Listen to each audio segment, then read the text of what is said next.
Do you think Little Red Riding Hood is just a children's fairy tale?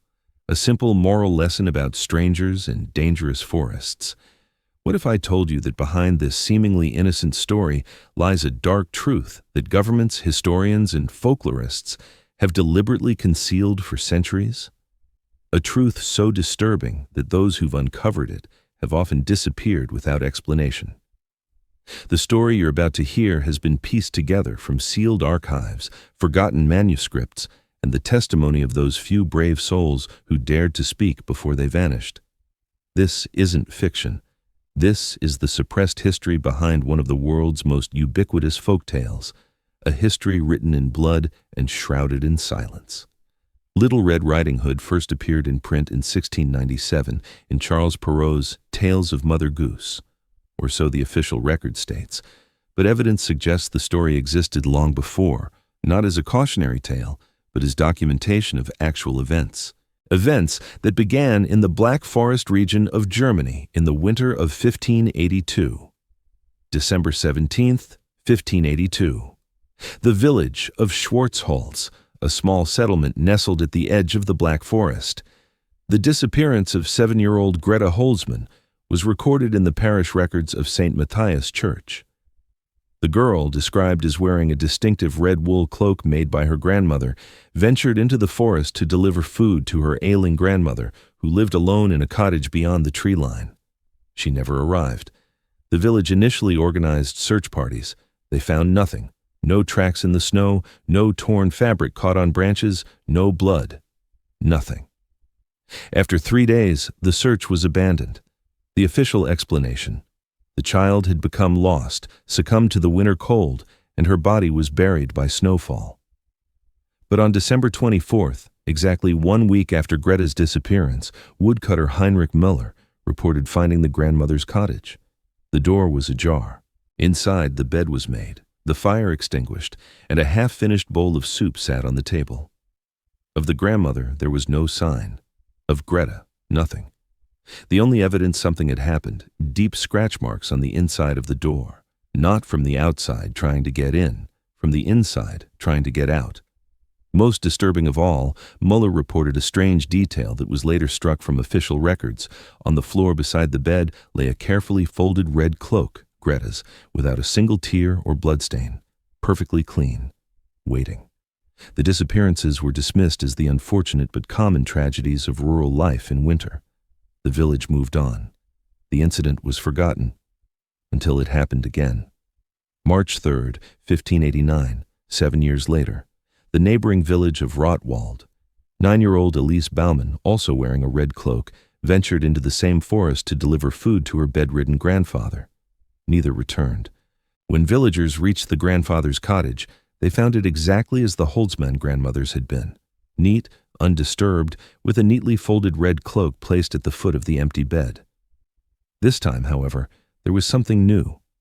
A crude drawing on the wall above the bed, apparently scratched with a fingernail into the wood. It depicted a tall figure with an elongated head standing among trees. Below it, a small hooded figure. The drawing was documented by the town's record keeper before the local priest ordered it burned and the cottage razed. The incidents might have remained isolated curiosities were it not for what happened in the spring of 1613.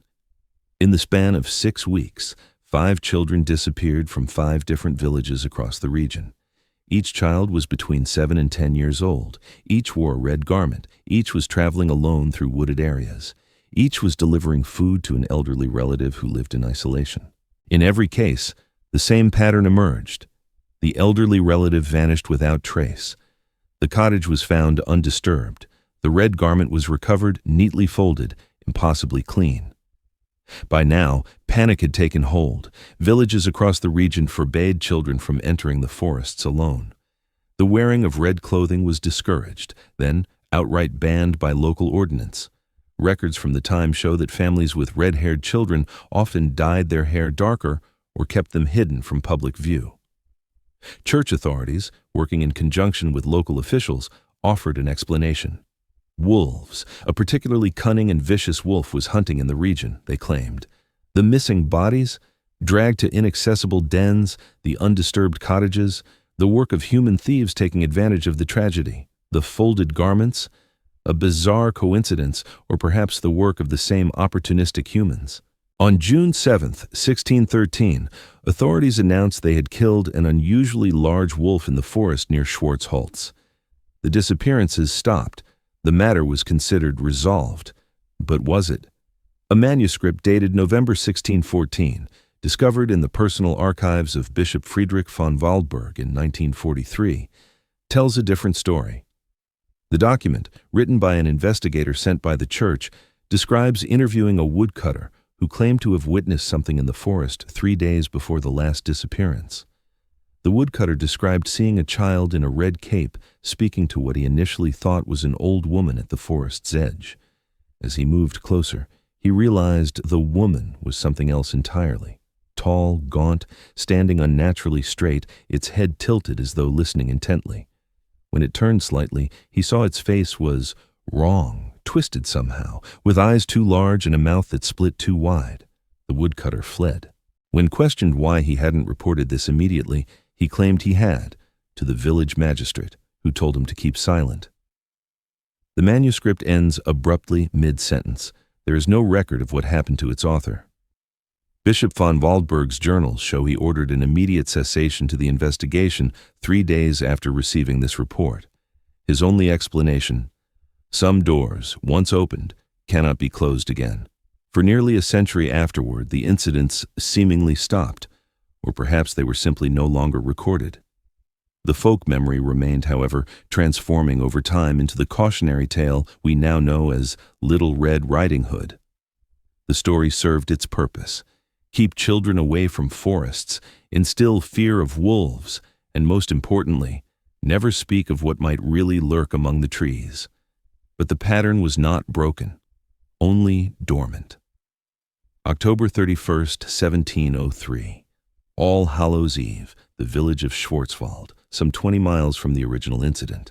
10-year-old Margaret Weiss left her home wearing a red festival cloak to bring food to her elderly aunt who lived alone beyond the village boundary. By midnight, neither had returned.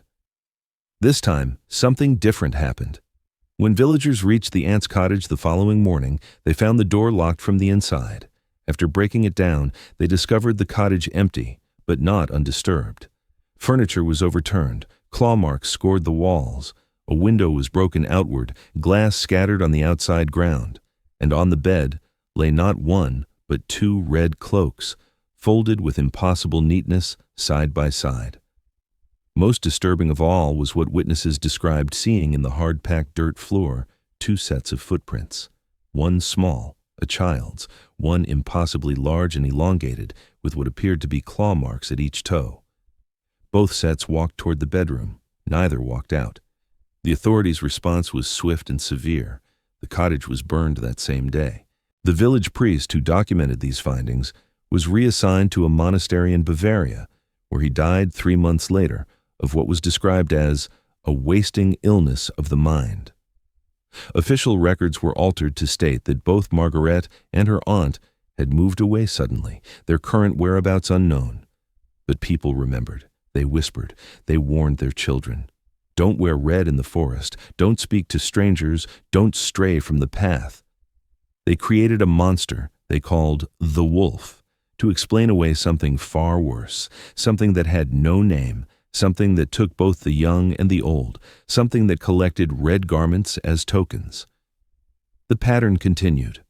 Always with years, sometimes decades between incidents, always with the same signature elements, always followed by official denial, records altered or destroyed, witnesses silenced or discredited. In 1738, 3 children disappeared from a village in Alsace. Each had been wearing red. Each had been traveling alone. Each had been visiting an elderly relative who also vanished. In each case, the red garments were found folded neatly in an otherwise undisturbed room. In 1784, twin girls vanished from the outskirts of Frankfurt while wearing matching red dresses. Their grandmother's cottage was found empty except for the dresses, folded one atop the other on her bed. In 1812, when the brothers Grimm published their version of Little Red Riding Hood, they claimed to have collected it as a folk tale. But recently uncovered correspondence between Wilhelm Grimm and a local pastor reveals something more disturbing. The pastor had written to Grimm describing a recent incident identical to those from centuries before, asking if publishing the story as fiction might serve as a warning while avoiding panic. Grimm wrote back, "Some truths can only be told in the guise of fantasy. Let children fear the wolf in the story, so they need never meet what truly waits in the forest." The incidents became less frequent throughout the 19th century as forests retreated, population increased, and children rarely traveled alone. But they never stopped entirely. Black Forest Region. The 300th anniversary of Perrault's publication, 5 disappearances across different villages within a single month, each child wearing red, each visiting an elderly relative who also vanished, each leaving behind a neatly folded red garment. The pattern was evolving, adapting. In 1924, a researcher named Klaus Hermann began investigating the historical basis for Little Red Riding Hood. His work led him to church archives across Germany. After 3 years of research, he announced he had discovered evidence of a continuous pattern of similar disappearances dating back to the 16th century. Before he could publish his findings, Hermann vanished from his Berlin apartment. His research notes were never found. The official explanation: he had suffered a mental breakdown and had been committed to an asylum under a pseudonym. No record of such a patient has ever been located. What Hermann discovered, others would find too, always with similar consequences. In 1937, British folklorist Margaret Ashton uncovered parish records from the Black Forest region while researching the origins of European fairy tales. Her subsequent request to access sealed church documents relating to unexplained disappearances associated with red garments was denied. 3 weeks later, while traveling through the Black Forest to meet with a local historian, her car was found abandoned on a rural road. Ashton was never seen again. Her driver was found wandering in the forest 3 days later, unable to recall what had happened and repeating only one phrase: "It wasn't a wolf." The pattern continued into the modern era, though changed again, adapted to a world of increased surveillance and record-keeping. Bavaria. 3 children disappeared while on a school nature hike in a protected forest preserve. All 3 had been wearing the red jackets that were part of their school uniform. The official explanation: the children wandered away from the group and were lost in a sudden storm. Despite an extensive search involving helicopters and thermal imaging, no bodies were ever found. What wasn't reported in the news: the children's teacher also disappeared. Her body was discovered 3 days later in an abandoned gamekeeper's cottage 5 miles from where the children vanished. The cause of death was listed as a heart attack. What the death certificate doesn't mention: the expression of terror frozen on her face, or the 3 small red jackets found folded with precise neatness beneath her bed. A documentary filmmaker named Elise Kramer began production on the real Red Riding Hood, exploring the historical incidents behind the fairy tale. After interviewing several historians and folklorists in Germany, she traveled to the original village of Schwarzholz, now just a cluster of renovated historical buildings preserved as a tourist site. Kramer's last communication was a phone call to her producer. The recording, secured through legal action by her family years later, captures her excited voice. "I found something in the church records they missed. It's not about what the children were wearing, it's about where they were going. The red is just a marker, a way for it to..." The call ends abruptly with what sounds like a sharp intake of breath, followed by what audio analysts described as rustling fabric. Neither Kramer nor her research materials were ever found. Her rental car was discovered parked near a trail leading into what remains of the Black Forest. Inside the glove compartment, a child's red mitten, folded into a perfect square. The incidents continued, but became harder to track in a world of increased mobility and digital record-keeping that can be more easily altered. Yet patterns emerge for those who know what to look for. 3 separate cases in Germany, France, and northern Italy. Children between 7 and 10 years old, each wearing red. Each traveling to visit an elderly relative. Each disappearing without trace, along with the relative they were visiting. Each case quickly dropped from news cycles, replaced by more immediately shocking stories. What connects these modern cases isn't just the pattern of disappearance, but what happens to those who investigate too deeply. Journalists who file too many Freedom of Information requests about these cases find their credentials suddenly revoked. Academic researchers discover their grant funding unexpectedly cut. Private investigators report strange surveillance and inexplicable technical difficulties. And then there are the warnings, subtle but unmistakable. A red garment delivered anonymously. A child's drawing of a forest slipped under a door. A single line of text in an otherwise blank email. Some stories are meant to stay stories. But perhaps most disturbing is what happened in 2016, when a group of folklore students from Heidelberg University decided to conduct an experiment. Having researched the historical pattern, they theorized that the color red itself might be significant, not as a target, but as a trigger or summoning device. On October 31st, the anniversary of Margareta Weiss's disappearance in 1703, 5 students ventured into a remote section of the Black Forest. Each wore a red cloak made according to historical specifications. Each carried a basket of food. Each walked alone along separate paths to a designated meeting point, an abandoned forester's cabin that historical records suggested stood near the site of one of the original disappearances. What exactly happened remains unclear. One student returned, found wandering on a highway 12 miles from the forest 3 days later. Her red cloak was missing. She had no memory of what occurred after entering the forest. The other 4 students have never been found, but there was evidence. The student's phone, recovered from her pocket, contained a video apparently recorded inside the cabin. The footage, most of which is too dark to discern clearly, includes 7 seconds of illumination, presumably from a flashlight. It shows 4 red cloaks laid out with perfect precision on the cabin floor, forming a cross pattern. The audio captures only the students' increasingly panicked breathing, and in the final moments, what analysts have variously identified as fabric rustling, branches breaking, or something moving very quickly across dry leaves. The investigation was closed after 6 weeks. The official conclusion: the students had been engaged in an elaborate Halloween prank that went wrong, resulting in accidental deaths or deliberate disappearances to escape academic pressure. The cabin, which had stood for over 2 centuries, was demolished as structurally unsound 2 days after authorities completed their investigation. And so, we arrive at the present day. A pattern spanning centuries, evolving but never truly changing. A predator adapting to the times while maintaining its signature. A truth hidden behind a children's story. What is this entity that hunts in forests, that targets children in red, that takes the elderly, that leaves behind perfectly folded garments as its signature? Is it a human killer, knowledge of whose methods has been passed down through generations? Is it something else, something folklore calls wolf, but lacks the language to truly name? Consider what the story of Little Red Riding Hood actually tells us. A creature that can speak.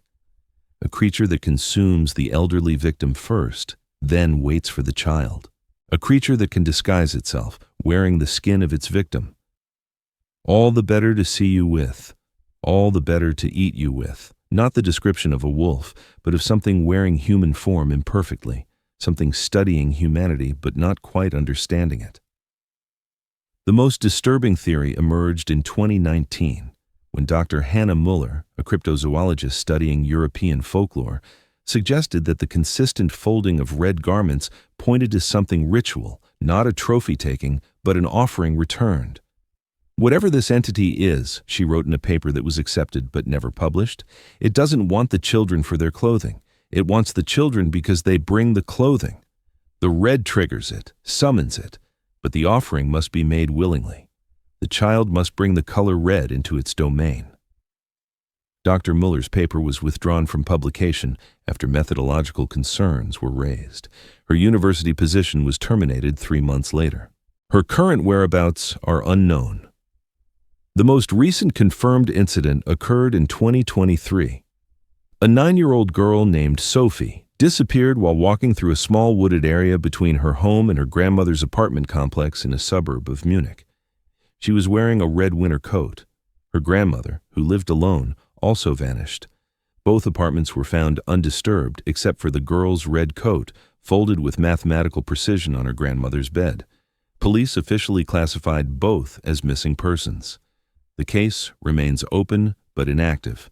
No connection to historical incidents has been acknowledged. And now I must tell you why I've compiled this information, presented this pattern that spans centuries. I'm not a journalist or an academic. I'm the parent of a child who disappeared 3 years ago. My daughter Emma, age 8, vanished while walking to her grandmother's house along a path that cut through a small forest preserve. She was wearing a red sweater I had given her for her birthday. When we reached my mother's house, it was empty. No sign of struggle, no evidence of what happened. Just Emma's red sweater, folded into a perfect square on my mother's bed. The police investigation found nothing. The case was classified as a double disappearance, cause unknown. But I knew. Something in my ancestral memory recognized the pattern, though I couldn't name it then. I began researching, connecting dots across centuries. I found others, parents, siblings, children of the disappeared, who had noticed the same patterns. We formed a group, sharing information, tracking incidents across countries and centuries. 2 months ago, our online forum was shut down without explanation. Last month, 3 members of our group disappeared within the same week. Each reported receiving the same warning before they vanished: a small red garment, child-sized, left on their doorstep, folded perfectly square. Yesterday, I found a red mitten on my front step. I didn't touch it. I don't know if it's a warning or a summons. I'm sharing this now because the pattern is accelerating. The incidents are increasing in frequency. Whatever has hunted in forests for centuries is growing bolder, reaching further into our world. The story of Little Red Riding Hood wasn't meant as just a cautionary tale. It was a warning system, a coded message passed through generations. Something waits in the woods, something that takes both the young and the old, something that has a strange affinity for the color red. Perhaps you're thinking this is just an elaborate fiction, a creepy story designed to frighten and entertain. I understand that reaction. It's safer to believe that. But ask yourself, why does the Little Red Riding Hood story exist in similar forms across so many cultures? Why do we instinctively dress children in bright colors when they might become lost? Why do so many missing persons cases remain unsolved, particularly those occurring near wooded areas? Look deeper into your own community's history. Check local news archives for disappearances matching this pattern. You might be surprised what you find. You might notice how quickly such cases fade from public attention, how thoroughly records are scrubbed. If you've watched this far, you're already involved. Knowledge is both protection and danger. They say knowing its patterns might help you avoid it. They also say once you know about it, you're more visible to it. So what can you do with this information? First, be vigilant. Avoid sending children alone through wooded areas. Be especially cautious about red clothing in such contexts. Watch for the signs, unexplained disappearances of both young and old, cases that are quickly dismissed or forgotten, warnings in the form of folded red garments. Second, preserve this knowledge. The greatest ally of whatever hunts in our forests is our collective amnesia, our willingness to forget, to accept convenient explanations, to dismiss patterns as coincidence. Share this information, but be careful. Too public a disclosure often leads to silence. For those who want to know more, who have perhaps recognized this pattern in their own experience, comment below with the phrase, "The forest remembers." I'll know you've watched to the end, that you're taking this seriously. I'll share what else I've learned through more secure channels. To those who think this is just a story, I hope you're right. I truly do. But remember, every folktale began somewhere. Every warning had an origin. Little Red Riding Hood wasn't created to frighten children. It was created to save them. And now, you know what I know. The Red Hood isn't just a garment in a story. It's a beacon, a summoning, an offering. Whatever waits in the forest is still waiting, still watching, still hungry after all these centuries, and it remembers every child in red who walks the path alone.